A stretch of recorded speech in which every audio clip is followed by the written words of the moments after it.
Pula, dunia sekali lagi dikejutkan dengan penyebaran coronavirus.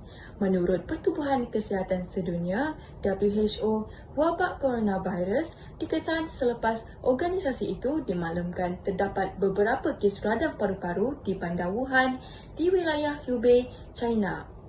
WHO dalam laman sesawangnya berkata pihak berkuasa China pada 7 Januari lalu mengesahkan coronavirus yang baru dikenal pasti itu boleh tersebar daripada manusia kepada manusia. Menurut WHO, coronavirus adalah keluarga besar virus yang menyebabkan penyakit daripada sesama biasa kepada penyakit yang lebih berbahaya seperti sindrom pernafasan akut teruk SARS dan sindrom pernafasan Timur Tengah MERS-CoV. Tanda biasa jangkitan termasuk gejala pernafasan, demam, batuk, sesak nafas dan kesukaran bernafas. Dalam kes yang lebih teruk, jangkitan boleh menyebabkan radang paru-paru, sindrom pernafasan akut yang teruk, kegagalan buah pinggang dan malahan membawa maut, kata organisasi kesihatan itu. Menurut Menteri Kesihatan, Dr. Zulkifli Ahmad, tidak ada ubat atau vaksin untuk virus baru itu.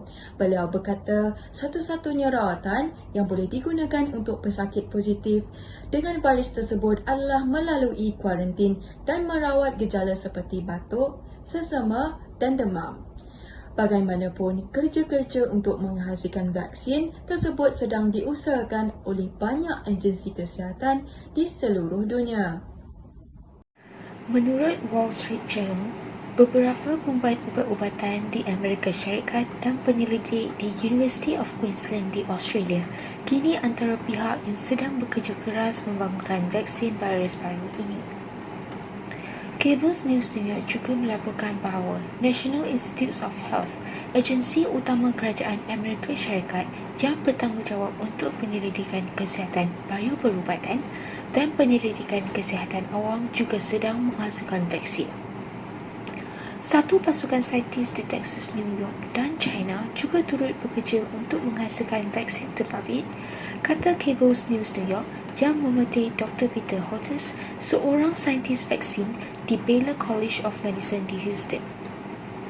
Menteri Kesihatan menasihatkan rakyat Malaysia supaya menangguh perjalanan ke China berikutan wabak coronavirus kecuali atas urusan penting yang tidak boleh dielakkan.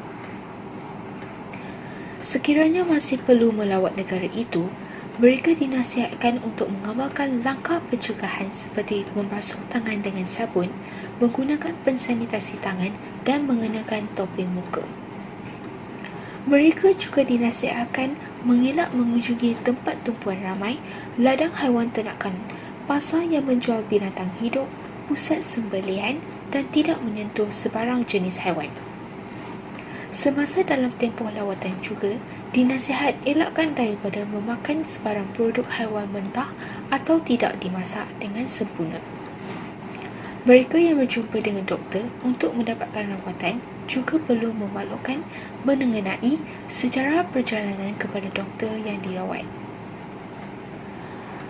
World Health Organization juga turut membuat saranan yang sama. Berikut merupakan langkah-langkah untuk mencegah virus ini daripada merebak. Yang pertama, basuh tangan anda dengan sabun dan air dengan sekurang-kurangnya 20 saat. Yang kedua, elakkan menyentuh mata dan hidung dengan tangan yang tidak dicuci. Seterusnya, elakkan menyentuh atau berhampiran dengan orang yang sakit. Jika anda berasa tidak sihat, tutup mulut dan hidung ketika bersin atau batuk. Bersihkan objek atau permukaan yang anda sentuh dan akhirnya pakai topi muka yang bersesuaian ketika berada di luar rumah.